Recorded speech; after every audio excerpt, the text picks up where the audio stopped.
Good day, my fellow Americans and good people of the world. Today I'd like to address you in regards to the advancement of the doomsday clock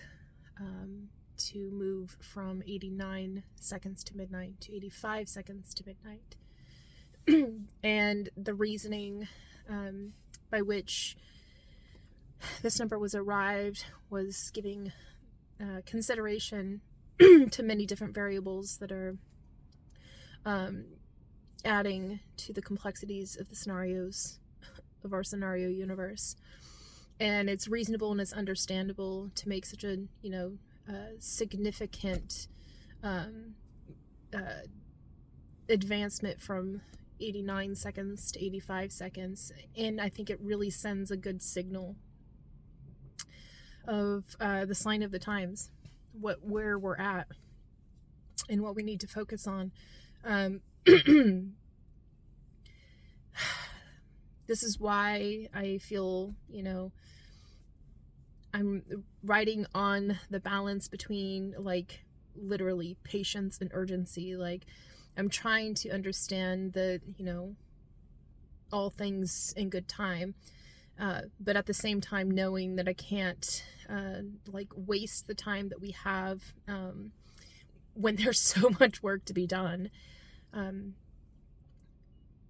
I know that right now is the time that my work is meant to, come to the main stage and to present itself as a viable offering to the world to have people opt into and start making intentional moves in certain directions in very specific ways to set things right, put us on a course of correction that can,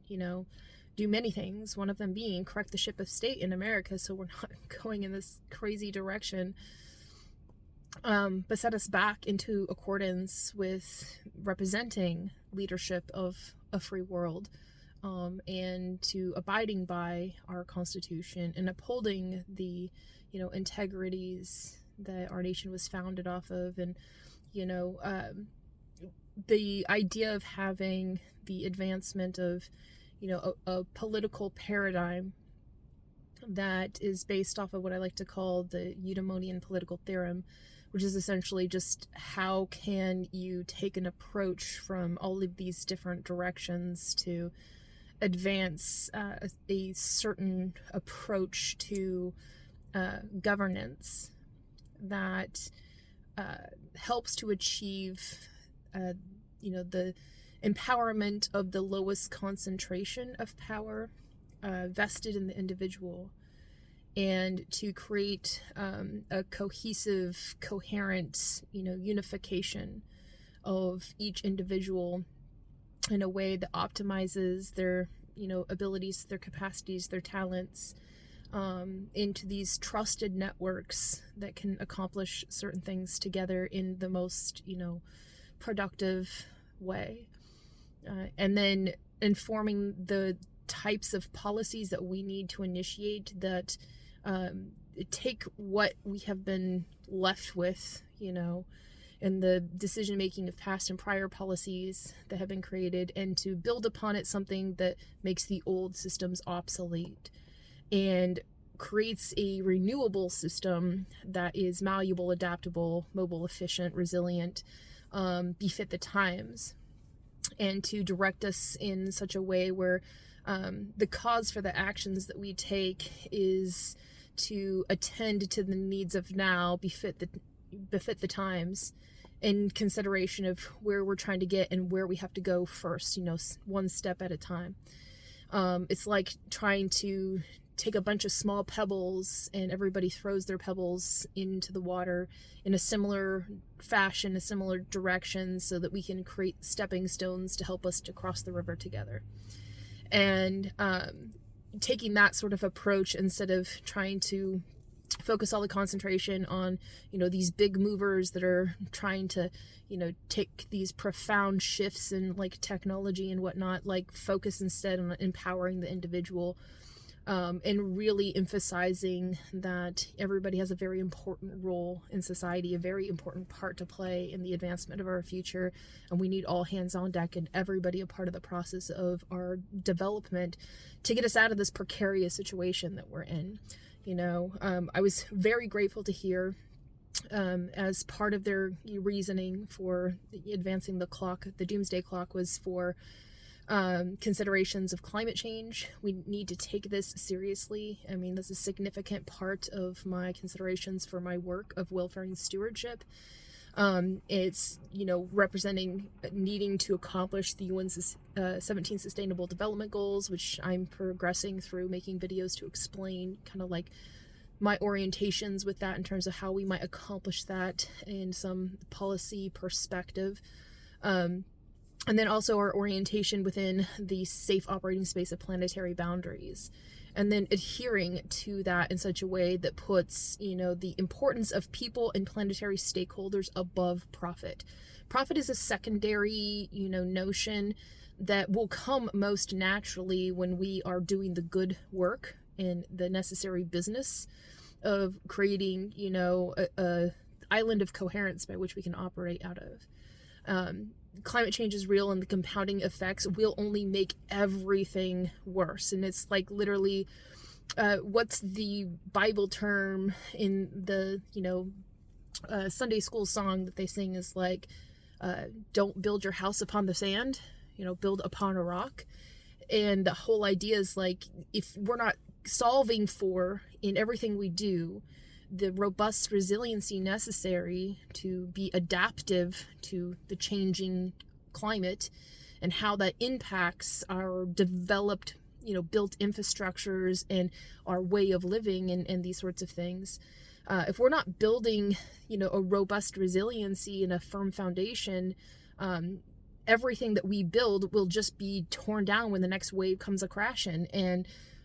we will always be playing the trying to catch up, and things are only going to get more expensive as we go down the line. You're never going to be able to restore people to wholeness, if we keep having to rebuild in a new paradigm where things have become,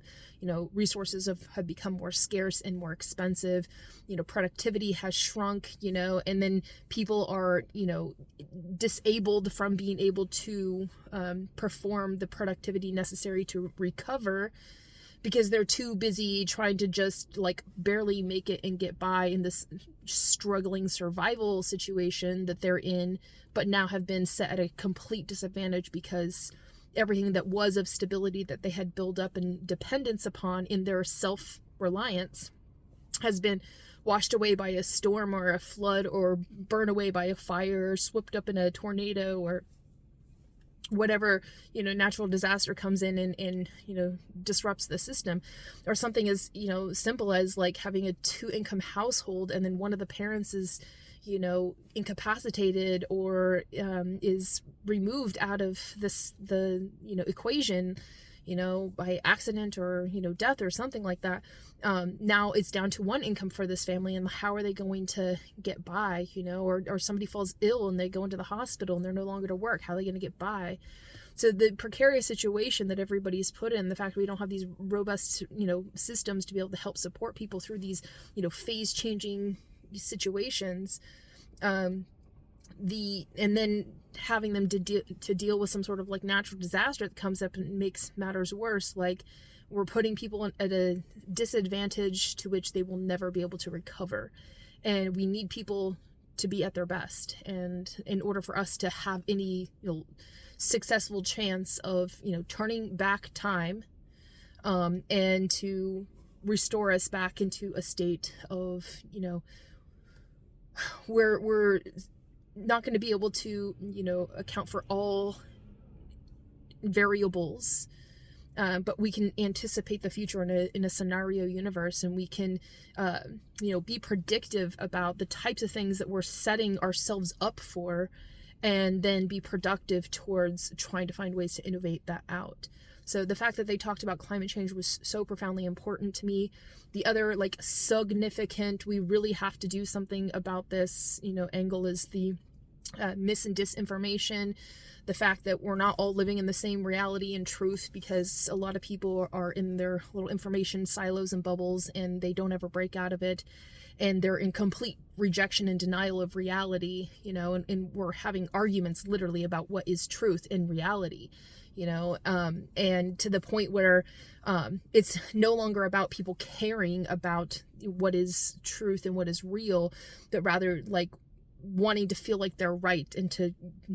force things in a certain direction that isn't necessarily based off of the best interest of everyone, because the best interest of everyone is the truth. And we're not operating in such a system, especially when we're having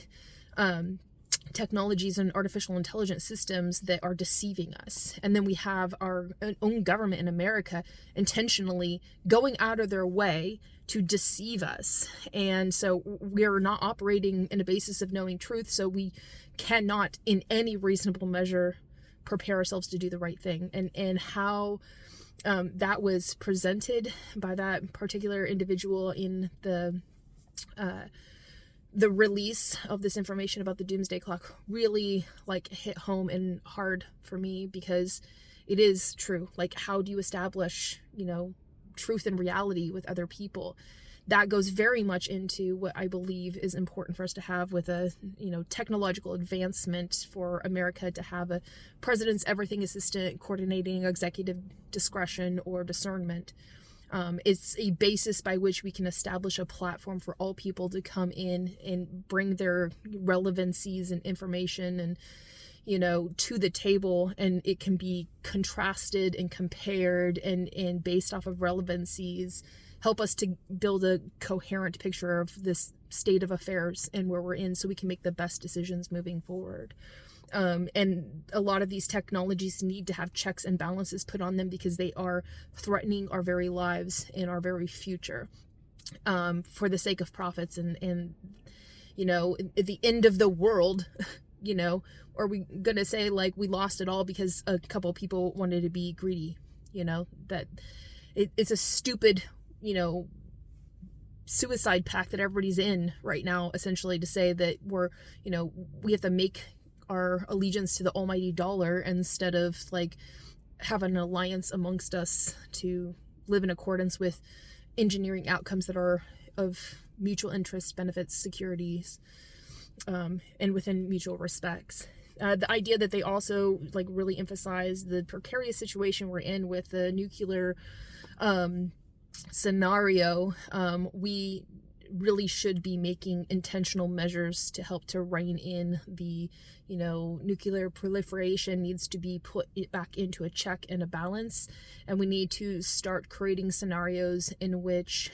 we can draw down the numbers of nuclear capacities of everybody across the board, but do so in such a way where nobody's going to be put in a position of vulnerability and exploitation.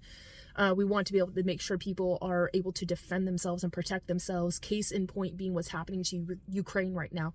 Russia would never have done what they're doing to Ukraine right now if Ukraine was able to keep their nuclear war capacity to be able to deter Russia from stepping out of bounds. And the fact that Ukraine's only other option at that point was to join NATO, and Russia was all against that. They made moves on Ukraine before NATO could be viable for them as an option. And now they're in this precarious situation that never would have happened if Ukraine was able to keep their nuclear warheads.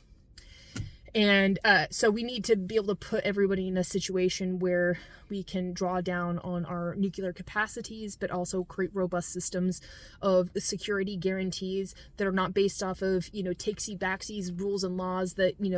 some new administration can come in and decide to not adhere to, promises that America makes to our fellow allies to make sure we keep the world a peaceful place. And then also talking about just where we're at and where we're going and what it's going to take to get there. I think it's important that we just be aware and conscious of be fit the times and the needs of now.